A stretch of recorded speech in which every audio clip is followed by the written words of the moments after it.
Today marks 3 months since devastating fires swept through Lahaina and other parts of Maui. I'd like to give an update on our recovery efforts to date and share the path forward for the areas affected by the disaster and for all of Hawaii. But first, I'd like to share a brief update on the progress we've made on a number of other issues that are also important to our state. Red Hill. We're making important progress on draining the fuel from Red Hill so it can be shut down for good. The military began removing the fuel on October 16th, more than 5 months ahead of schedule. Over 78 million gallons of fuel have already been removed from the tanks, which is more than 75% of the total 104 million gallons. We are currently on track to drain 98% of the fuel at Red Hill by November 18th. The goal of the Red Hill Joint Task Force is to remove over 99% of the fuel by the end of January, so we can continue with the plan to close that facility permanently, so that it's never again going to pose a threat to our health or the safety of our water. Gun buyback. On October 21st, the state held our first gun buyback event. In just a few hours, the Department of Law Enforcement and Public Safety were able to get almost 500 firearms off of our streets in exchange for Foodland gift cards, with no questions asked and no ID required. We collected ghost guns, sawed-off shotguns, many semi-automatic weapons, and even an Uzi.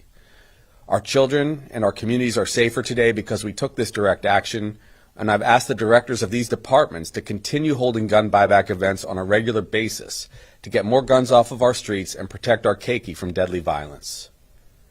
Next, the Healthcare Education Loan Repayment Program, HELP.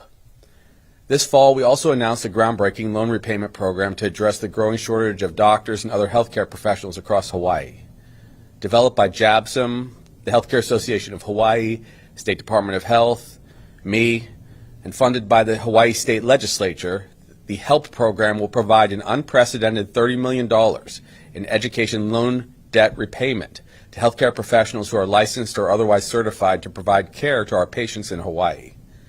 A diverse list of healthcare professionals will qualify for loan repayments of up to $50,000 per year in exchange for 2 years of full-time or half-time service in Hawaii, provided that they give care to at least 30% of vulnerable patients in their practice. In this first month alone, we had over 800 applications for the HELP scholarships. This program will prioritize healthcare professionals with deep ties to our state, and we're placing an extra emphasis on selecting mental health care and addiction treatment professionals to address the heightened concerns we have that have arisen from the COVID era and the current crisis on Maui. This program will help ensure that rural and underserved communities across our state have access to the doctors, nurses, and other healthcare providers that they need. All of this is meant to help where we are as a state. Now I want to turn my attention to aid and assistance for Maui. Again, our hearts are broken for the 99 people that perished in the fire.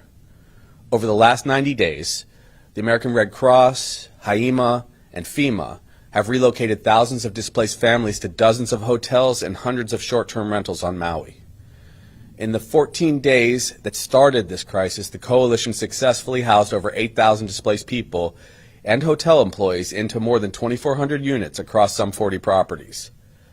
To date, FEMA has received over 17,000 registrations for services and will support more than 18 months of rental assistance for survivors.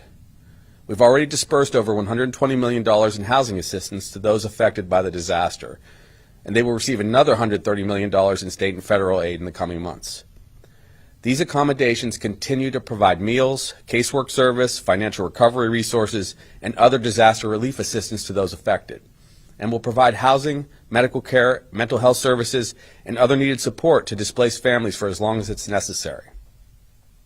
FEMA will assist us with direct leases and rental assistance grants to ensure that people stay housed well into 2025, and these costs will be covered by federal assistance, state resources, and humanitarian aid. If these housing options are not adequate for the people of West Maui, FEMA will authorize the construction of hundreds of transitional units in partnership with the mayor and our team in the region to make sure we have enough housing for our needs. I worked with President Biden and his administration directly to ensure that federal funds will pay for 100% of the debris removal that's going on and the emergency protection measures that we've been talking about in the disaster areas for 6 and 12 months respectively. This means that the federal government will help us with this crisis all the way. Generosity in the form of tens of millions of dollars continues to pour into Hawaii from around the world. through the American Red Cross, the Hawaii Community Foundation, the Maui United Way, and other organizations. I've authorized $100 million from a special Temporary Assistance for Needy Families Fund, it's called TANF, to match what others donate, effectively doubling the power of their contributions to help affected families pay for housing, transportation, food, clothing, and other needs. To date, nearly 1,000 families have applied for these funds. We've begun to also provide relief to local businesses in the form of emergency grants distributed by the Maui Economic Opportunity Team aimed at preventing bankruptcies. Working with House and Senate leaders and in partnership with Maui County, we've made $12.5 million available in the form of forgivable loans, up to $20,000 each, to help local businesses survive and recover. This complicated effort has started slowly, but we will soon accelerate it to help businesses across Maui. The One Ohana Initiative. These programs I've just described, developed with public officials, community, and business leaders from across the state, are what we refer to as the One Ohana Initiative. It was created to provide resources and support local families, as you hear, affected by the Maui fires and other emergency needs. An important new part of the One Ohana Initiative, which I'd like to announce this moment, right now, is the Maui Recovery Fund. This is intended to rapidly provide funds to Maui families who have lost loved ones or who have suffered serious injuries in the fires. It will be modeled after the 9/11 Victim Compensation Fund that was created to support families who lost loved ones in that tragedy. Participation in the Maui Recovery Fund will be completely voluntary, and the goal is to get as much money as possible to affected families as quickly as possible, cutting out delays and eliminating uncertainty. We already have commitments of over $150 million to the Maui Recovery Fund from our initial partners, which include State of Hawaii, Maui County, Kamehameha Schools, and Hawaiian Electric. In the coming weeks, we anticipate many other organizations across Hawaii and individuals will join this coalition to support those affected and help them recover. Our message should be clear. In Hawaii, during difficult times, we come together to help one another. And right now, we are coming together to help those who have suffered the most. Over time, the fund will also be used to help families in West Maui recover from the disaster in other ways, including rebuilding homes that they've lost.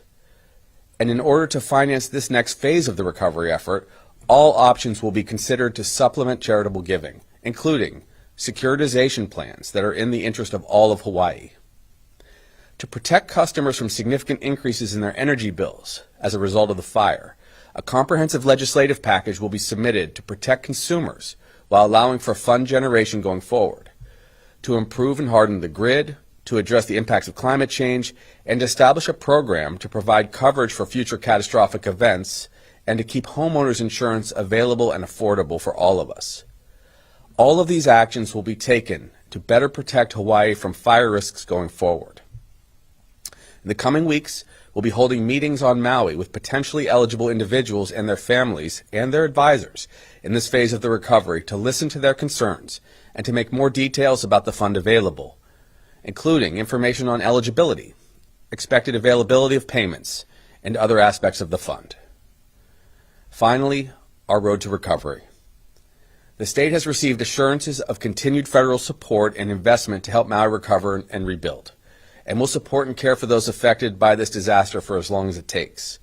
As governor, I will continue to make sure that Maui receives every resource possible, and that these resources get directly to the people who need it. As I've said before, the people of Lahaina will have as much time as they need to heal and recover, and will begin to rebuild only when the people of Maui are ready, according to the timeline they choose. To help support those affected by the Maui fires, we continue to ask people to give to the American Red Cross, or to the Hawaii Community Foundation's Maui Strong Fund, both of which will make sure the resources go to those in need. Again, I'd like to say I'm incredibly proud of the entire Maui community for their courage and commitment as they continue to show aloha and support to those affected, and for their patience during the process of recovery. I'll continue to keep you updated on our aid and relief efforts as we move forward, both in daily updates and in more comprehensive monthly assessments of our efforts. It's going to be a long process for us to rebuild and heal, and we're grateful to all of those who have shared their love and support, all of it going to Maui, and all of the Hawaii state from across the country and around the world. You guys have been extraordinary. Keep hanging together. Right now, it's important that we come together completely as a state, as one Ohana, to support each other and offer to help those who need it the most, the families who've suffered tragedy. Please continue to keep Maui and our entire state in your hearts and your prayers. Aloha.